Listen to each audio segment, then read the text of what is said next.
Bonjour tout le monde, ici c'est Philippe, parieur pro et trader sur Betfair.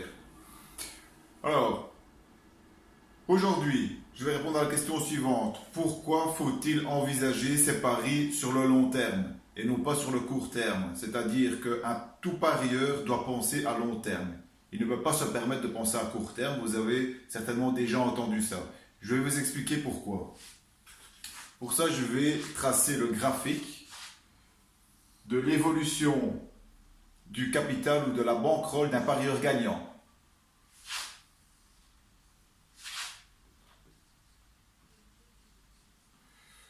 Ok. Alors, vous avez certainement déjà vu ce type de graphique sur un site quelconque, le site d'un pronostiqueur. Ça ressemble à ceci, s'il est gagnant. Ça ne va pas être quelque chose de très propre. Disons que ça va être en dents de scie. Si j'observe l'évolution de sa bankroll sur un an, disons qu'ici, je regarde sur un an, ok.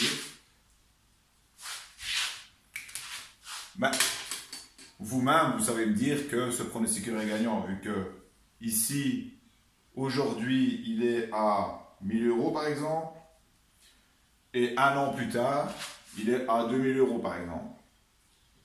Ok, donc ici, il y a un profit de 1000 euros. Ok. Pourtant, la plupart des parieurs qui vont suivre ce genre de pronostiqueur va perdre de l'argent. Pourquoi? Parce qu'en fait, la plupart des gens parient à court terme. Ok. Alors, quand je vous ai dit ici que ce parieur, ou ce pronostiqueur est gagnant, on a observé l'évolution de sa bankroll sur un an, c'est-à-dire sur le long terme.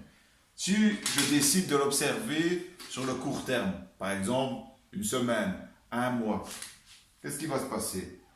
En fonction de l'endroit où je suis, à court terme, je peux soit monter, soit descendre.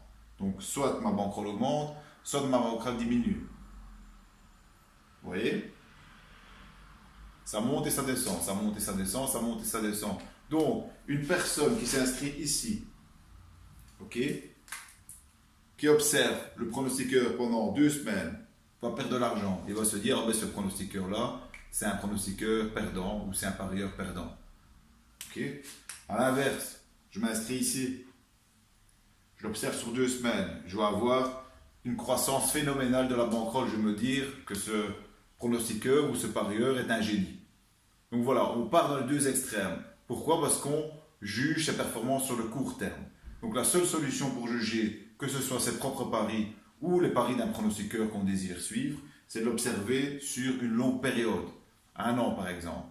Mais en tout cas, ne faites pas l'erreur, comme la plupart des gens, de mesurer une rentabilité ou des performances sur une semaine, 2 semaines, même un mois. C'est pas suffisant. Ok. Donc, voilà pourquoi il est important de ne pas faire l'erreur que tout le monde fait et de voir les choses, de mesurer les choses, d'envisager les choses, de penser les paris à long terme. Pourquoi? Parce qu'en fait, le court terme, on ne le contrôle pas. Pour un parieur, un jour on gagne, un jour on perd. C'est toujours comme ça. On ne peut pas gagner tous les jours. Donc il y a des paris perdants, des paris gagnants. Celui qui vous dit qu'il a 100% de paris gagnants, ben, je vous conseille de fuir. Okay? Parce que c'est faux ce qu'il vous dit. Par contre, à long terme, les choses sont maîtrisables. Si c'est un parieur gagnant, ça monte. Si c'est un parieur perdant, ça va descendre à long terme. Okay? Tout ça vient des phénomènes aléatoires. Donc un résultat d'un match de foot n'est pas déterminé à l'avance. Okay? Impossible de prédire à 100% quel sera le résultat du match de foot. Okay? Donc ces fluctuations ou ces pertes et ces gains à court terme, c'est ce qu'on voit ici, c'est les pics. Par contre, à long terme, si on est un parieur ou un pronostiqueur qui analyse bien les matchs et qui investit sur des cotes rentables ou des value bets, ça va forcément augmenter au niveau du capital ou de la bankroll. Voilà. Donc j'espère que vous avez compris maintenant pourquoi vous devez absolument penser à long terme. Si pas, n'hésitez pas à me contacter ou à me laisser un commentaire et je répondrai à vos questions. Si vous avez aimé cette vidéo, pourquoi pas me laisser un like ou souscrire à ma chaîne YouTube. Ok. Ben voilà, moi je vous dis à la prochaine vidéo et je vous souhaite une bonne journée. Au revoir.